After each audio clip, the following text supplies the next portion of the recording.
दोस्तों इस वीडियो में हम डिस्कशन करेंगे income tax return TDS and TCS filing due dates extension को लेकर के।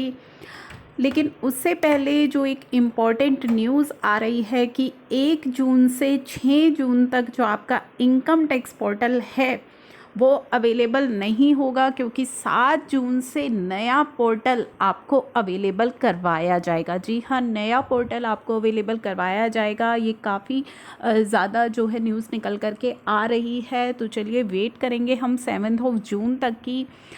उसी के साथ एक और अच्छी न्यूज़ है आपके लिए कि जो सुरेश प्रभु जी हैं, मेंबर ऑफ पार्लियामेंट, उन्होंने पर्सनली हमारी फाइनेंस मिनिस्टर को लेटर लिखा है। इस लेटर में उन्होंने लिखा है कि मुझे अप्रोच किया गया है काफ़ी सारी ऑर्गेनाइजेशंस के द्वारा जो एमएसएमईज को रिप्रेजेंट करती हैं, about the severe challenges being faced by the small businessman के द्वारा जो चैलेंजेस फेस किए जा रहे हैं इस कोविड-19 की सेकेंड वेव के चलते। The disruption caused by civil restriction, like जो लॉकडाउन हुआ है काफ़ी स्टेट्स में, इससे जो एसएमईज हैं यानी कि स्मॉल मीडियम एंटरप्राइजेज जो है वो काफ़ी ज़्यादा स्ट्रेस में है। तो you are requested to look into the genuine grievances, जो उनकी जेन्युइन समस्याएं हैं उनको देखा जाए।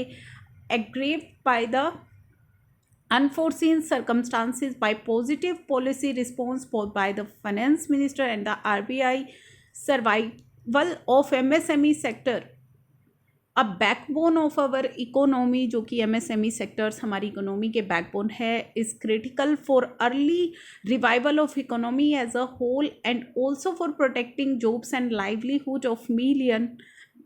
सम important policy interventions such as rescheduling of loan portfolio, waiver of deferment of interest, opening of new window for infusion of both equity and loan capital, ensuring liquidity and solvency are urgently needed। तो यहाँ पे basically उन्होंने मांग की है कि जो है कुछ पॉलिसी रिलेटेड जो इश्यूज़ है वो देखे जाए, जैसे कि रीशेड्यूलिंग ऑफ लोन पोर्टफोलियो से रिलेटेड, वेवर ऑफ इंटरेस्ट या फिर डेफर किया जाए इंटरेस्ट को, opening a new window for infusion of equity and loan capital. तो कुछ सुझाव उन्होंने यहाँ पे दिए हैं।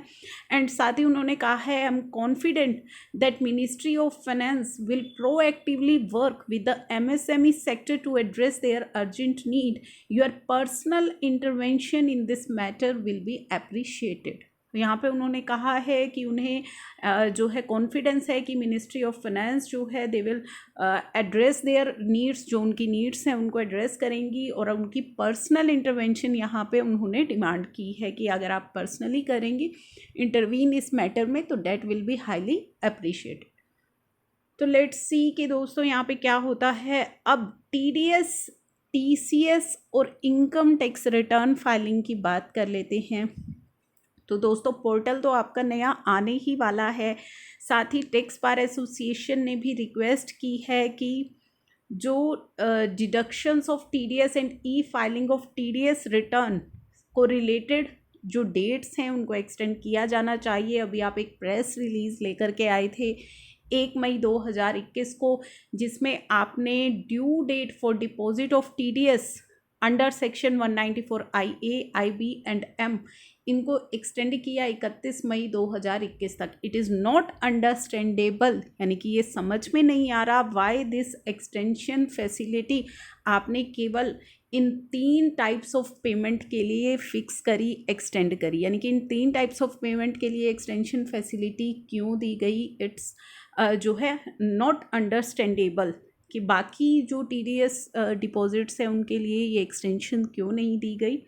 It is requested that the time line be extended for all the provision of TDS till 30 जून तक। सभी टाइमलाइंस को एक्सटेंड किया जाना चाहिए। साथ ही उन्होंने कहा है, तो दोस्तों बेसिकली ये जो लेटर मैं आपको बता रही हूँ ये लिखा गया है मिनिस्ट्री ऑफ फाइनेंस को, सीबीडीटी को, दोनों को ही। साथ ही उन्होंने कहा है कि गवर्नमेंट ने खुद ही लोगों को एडवाइस कर रही है कि जो लोग हैं वो बाहर ना जाएं। लॉकडाउन लगाया गया है, कर्फ्यू लगाया गया है। Most of the trade association at various places fearing the spread are observing self-proclaimed lockdown and observing the lockdown rules. So it is impossible to trace the victim, and in some cases the health worker are victim of pandemic, forcing them to shut down their hospitals. तो जो दोस्तों ये जो situation है, इसको मुझे बताने की आप सभी को आवश्यकता नहीं है। आप सभी इस सिचुएशन से भली भांति परिचित है जो इस समय सिचुएशन चल रही है।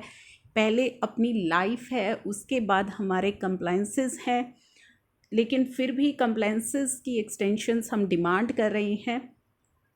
Many SSC who themselves infected are either hospitalized or under quarantine, या तो SSCs हॉस्पिटलाइज्ड हैं। काफ़ी सारे SSCs ऐसे हैं जो हॉस्पिटलाइज्ड हैं या क्वारंटीन में हैं या not in position to discharge their statutory responsibilities. तो इसी संबंध में ये एक्सटेंशंस जो है डिमांड की गई है। इनकम टैक्स रिटर्न की जो डेट है वो 30 जून तक डिमांड की गई है। Returns to be filed in response of जो नोटिस आता है 148 का 2012-13 से 16-17 तक का जो रिटर्न फाइल होगा इन रिस्पॉन्स टू नोटिस, उसकी डिमांड की गई है 30 जून तक। साथ ही दोस्तों TDS प्रोविजंस के लिए भी, यानी कि 20-21 के जो TDS कंप्लायंसेस हैं उनको भी 30 जून तक एक्सटेंड करने की डिमांड की गई है।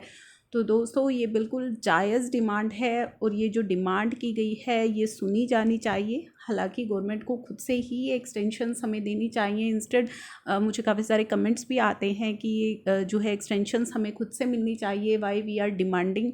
तो दोस्तों डिमांड, अपनी प्रॉब्लम्स हमें बताने की ज़रूरत नहीं है, वो भली भांति हमारी प्रॉब्लम से परिचित हैं, लेकिन फिर भी हमें कोशिश करते रहना होगा, जो कि ये एसोसिएशंस भी कोशिश कर रही हैं। आप इन एसोसिएशंस को सपोर्ट कर सकते हैं, ट्विटर पर आप एक्टिव हो सकते हैं, वहाँ पे अपनी डिमांड को ज़्यादा से ज़्यादा रख सकते हैं।